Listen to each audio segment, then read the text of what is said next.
I want to deal with this port strike. So we got an upcoming port strike on the 1st of October, and um, it threatens to pretty much shut most things down and affect all of us from a financial perspective. So this should be a very interesting test for our current administration and for Kamala Harris, because I think that this is something that they can talk about in addition to immigration and in addition to financial policy. This is something that I want to see Kamala Harris speak about in particular. But let me give y'all an update on what's going on with this potential port strike.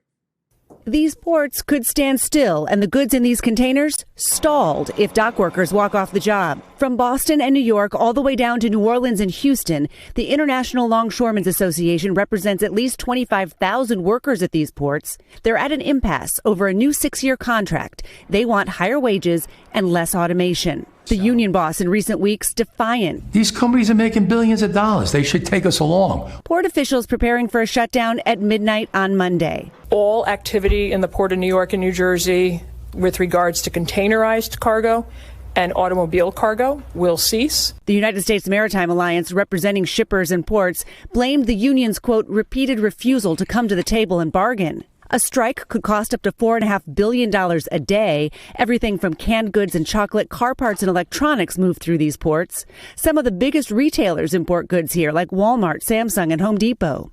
George Berry owns a small trucking business and hauls shipping containers at the Port of Virginia. It's actually something that touches every grocery store cart, right, and every family budget if you really game it out. I'm going to read that shortly. 100%. We're looking at the possibility of empty store shelves. We're looking at the possibility of homes stop being built because there's lumber needed, there's steel needed. The president has the power to break a strike, but right now the White House says he is not considering doing that. Christine, you mentioned retailers. Yeah. Will this affect the holiday shopping season? So retailers have seen this coming, and they have been basically stockpiling their goods for the holiday shopping season. But if they move forward with a strike here, supply chain experts tell us for every day the ports are closed, it can take up to 5 days to catch up, Lester. All right.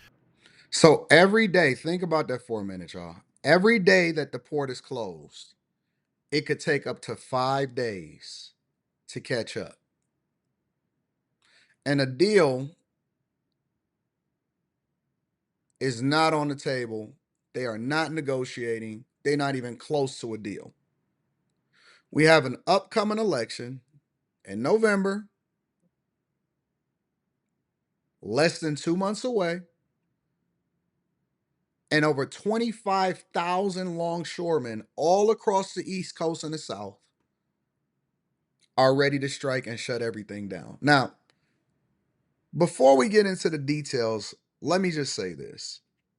If there's ever a time that our president, the one that was just running for re-election just a couple of months ago, if there were ever a time for the president to step in, not for the symbolism that represented what it is that he did in the UAW, and when he went and he was on the picket line for an hour and a half talking to people in order to get their endorsement, and Sean Fain sold out the UAW workers, which ultimately led to a lot of the layoffs that you're seeing right now.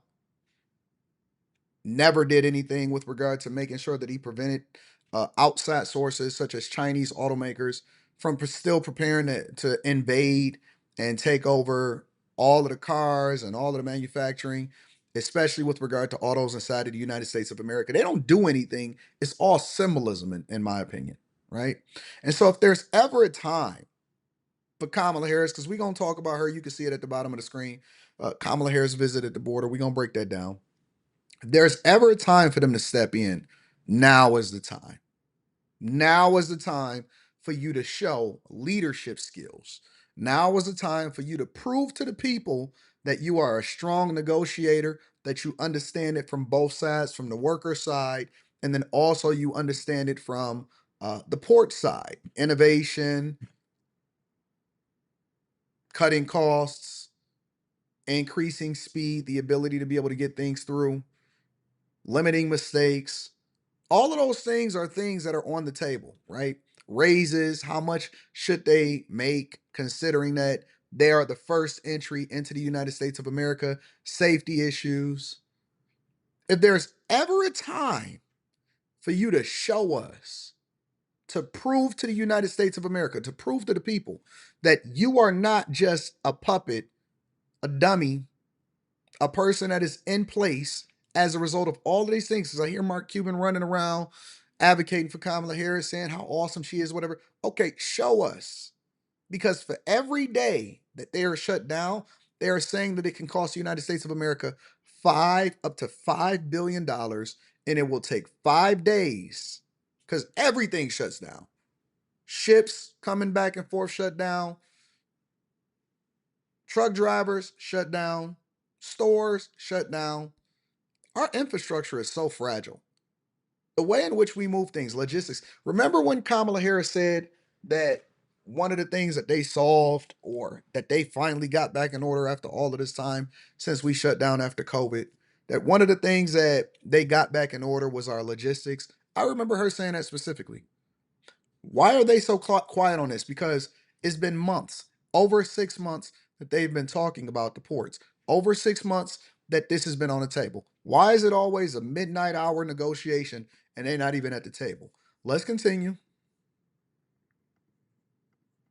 It is hard to believe, but today marks 6 months since the tragedy that brought down the Key Bridge. The Dolly cargo ship slammed into the bridge, bringing it down in just seconds. And that disaster claimed the lives of 6 men working on the bridge, filling potholes at the time. It also shut down the Port of Baltimore, as you know, for months until that wreckage of the bridge could be cleared away. The International Longshoremen's Association suing the Dolly's owners for loss of income. And the Port of Baltimore could be shut down all over again in less than a week now. As you know, we've been following negotiations with the ILA's contract expiring soon, and union officials threatening to walk off the job in just days in more than 30 cities all along the eastern seaboard and Gulf Coast. Kelsey Kusher breaks down the latest in negotiations for us and what could soon cripple our port. Make sure y'all hit the like when y'all come in, because the likes is low. The likes is not reflective of the amount of people that's watching right now. So I appreciate y'all. Thank y'all for hitting the like ahead of time. And others across the country. Well, the meeting was held behind closed doors, but a number of port workers came out to discuss the catastrophic impacts of this looming strike. Many of them telling me off camera that they are prepared to go on strike, but they're also nervous because they don't know where their next paycheck will come from. Behind closed doors at the Best Western in Baltimore City, 3 local longshoremen unions came together to discuss the looming strike at ports along the eastern seaboard. In just days, work at some of the busiest ports, including here in Baltimore, will come to a halt. In terms of the strike, which we hope to avoid, everyone starts back at zero. At a press conference Thursday, port workers shared their concerns about the strike, saying they're concerned when the work stops, so does their paychecks. Once we exhaust our savings, I mean, we don't know what the next move is going to be. So we are quite unprepared, I mean, in all honesty. The International Longshoremen's Association, which represents 45,000 dock workers at 36 U.S. ports, says they want better wages and protection from job-killing automation, and they're giving the U.S. Maritime Alliance until October 1st to agree to a new contract. But concern is growing as the deadline inches closer. East Coast and Gulf Coast ports handle roughly 43% of all U.S. imports, bringing in billions of dollars in imports ranging from car parts to pharmaceutical drugs, and a strike could mean higher shipping costs. Longshoreman Alonzo Key says while most port workers don't want the strike, they do want to be compensated for the dangerous work they do every day. There are no second chances at the Port of Baltimore. It's an extremely dangerous job. Now, that deadline is set for Tuesday, October 1st, but the good news is that there are still ongoing talks between both sides. However, many of the port workers tell me that they are prepared to close up shop on Friday, not knowing when they will return. A lot of people don't realize how dangerous some of these jobs are. Have you noticed that you don't really see women in these jobs? You don't see women in these jobs. A lot of people don't realize there was an estimated 17, I believe it was 7. If I did some research, I believe it was 17 people that died last year at our ports that were longshoremen. It is incredibly dangerous. I don't think that women really appreciate men. They don't. I know that women all say, oh man, we can make this world go without y'all. Okay, so what happens when you got 25,000 longshoremen that decide that they don't want to go to work or that they're going to shut down. And this is before I start to get in and give you my opinion on whether they should or they shouldn't strike. But these are incredibly dangerous men. When you see linemen, and these are the people that keep our power on, when you see police officers, when you see longshoremen and stuff like that, these are largely people and jobs that go unheralded on a regular basis. Let's continue. Welcome back. We are days away from a potential strike by 45,000 dock workers at more than 24 ports along the east and Gulf coasts. Negotiations remain at a standstill, with half of the nation's cargo in limbo. Trucking companies are scrambling to move products off ships before things potentially grind to a halt on Tuesday. And now major shipping companies say they will be slapping a port disruption surcharge on all cargo coming to or from these terminals if a strike does go through. Joining me now is American Trucking Association's president and CEO, Chris Spear. Chris, great to have you. Thanks very much for being here. What's your reaction to this, and where do you think this is going? Well, Maria, thanks for having me. I think the impact, if this strike occurs next Tuesday, is going to be significant, not just on the economy, but Americans, everybody that's in need of goods each day are going to feel the impact that this is going to have. We're talking 36 ports in the East and Gulf Coast that are represented here. 5 of the top 10 in the country are going to shut down on Tuesday. We're moving 12,000 trucks daily at Port of New York, New Jersey. This is very significant, especially on farmers. We're talking nearly half of the goods exported out of our ports come from these East Coast ports. We're talking produce, poultry, cotton. This is very significant on our farmers. That produce is going to be felt first in week 1 if this were to occur. People are going to have limited choice, and they're going to pay a lot more for it. So I appreciate you paying attention to this, because it's coming. Well, this is a great point that you're making. So produce gets hit first.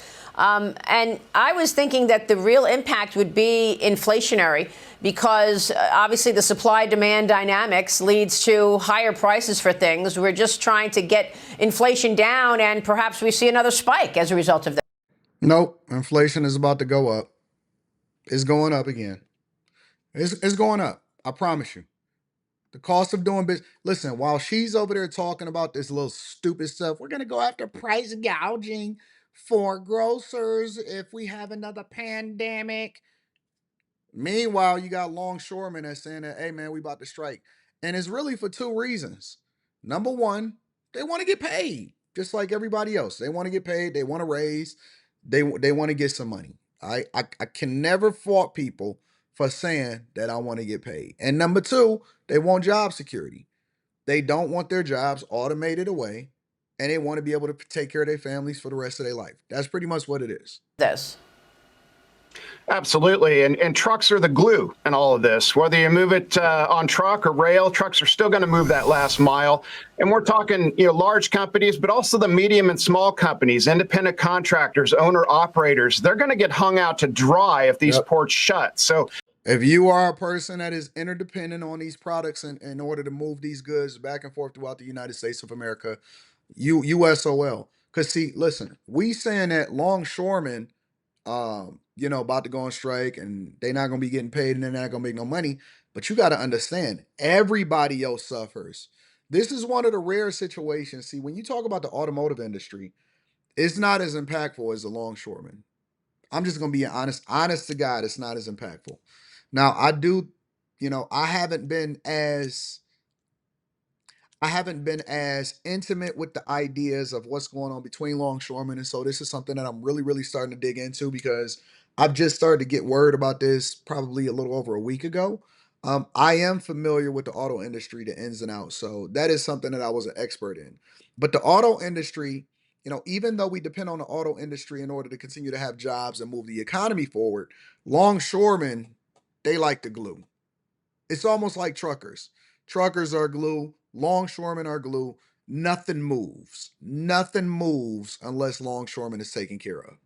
beyond the 85,000 ILA workers, we're talking thousands of other workers that support the supply chain, it's going to take a long time after a week to 2 weeks of shutdown for the economy to recover. So inflation is definitely an outcome from this. Yeah, so if the truckers take on more load, doesn't that mean we see an impact to gasoline prices? I mean, oil prices have come off of the highs in the last couple of months. Does that reverse?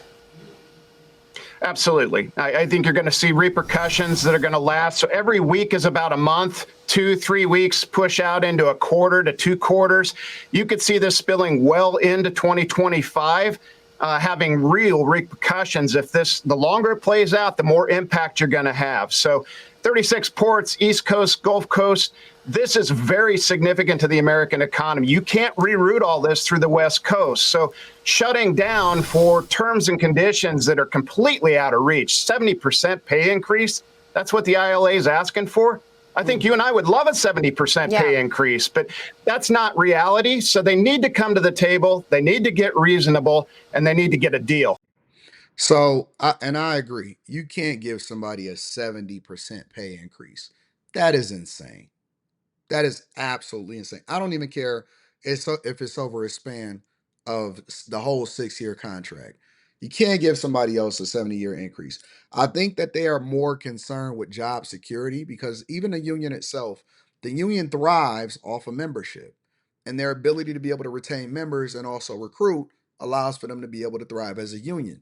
So I think that you can strike a healthy balance. And again, I believe that if our leadership, right, if they really wanted to put a stamp on something, if they really cared about the American economy, they really cared about inflation, they really cared about the price of goods, if they really cared about keeping the American economy humming and growing and all of this stuff that they say that they're doing, right? I believe that Kamala Harris and Biden, because Biden, he ain't even nowhere to be found, ain't stepping in, don't care nothing about it. They so focused on running down Eric Adams. It's not even a thing. If they really cared about the American economy, then this would be a something that they know that they have to get involved in because you do not want the ports to go on strike, especially for anything over a week. That would be devastating to the American economy, especially since we just now starting to get ourselves out of what we was experiencing during the pandemic. Well, the last time the Biden-Harris administration got involved in the strike negotiations, the workers got what they wanted. So I wonder where this goes. I mean, obviously the timing was on purpose, intentional timing right before the election. I'm wondering if, in fact, you do see Biden or Harris intervene here and perhaps give the workers what they want. How does this play out? Well, if they're consistent, they're not going to come to the table. They haven't yet, and we're 5 days out. So this is really significant in terms of leadership. We've got a president, vice president, and an acting secretary of labor that have walked a picket line for the UAW. They are already in the pocket of big union bosses, and they've stated that. So if you're USMX representing the 36 ports, you have no incentive to come to the table if it's led by this administration because they've already shown their cards. They're already in the pocket of labor. So there's no way that you can mediate with credibility. That's not leadership. We need it. We need it now. So we'll see what happens. Again, I think that Biden he just out here shaking hands and kissing babies and having a good time. I don't even think he cares. I think that he's 100% still bitter about the fact that he got pushed out by Nancy Pelosi and Kamala Harris and all the rest of the Democrats, and they sold him out. We know Kamala Harris ain't got a clue. If anything, she's gonna wait until a script is given to her, and then she's gonna start talking about the fact that her neighbors cared about her lawn. I think Kamala Harris is probably more fearful and bothered by the fact that Candace Owens is exposing her than anything.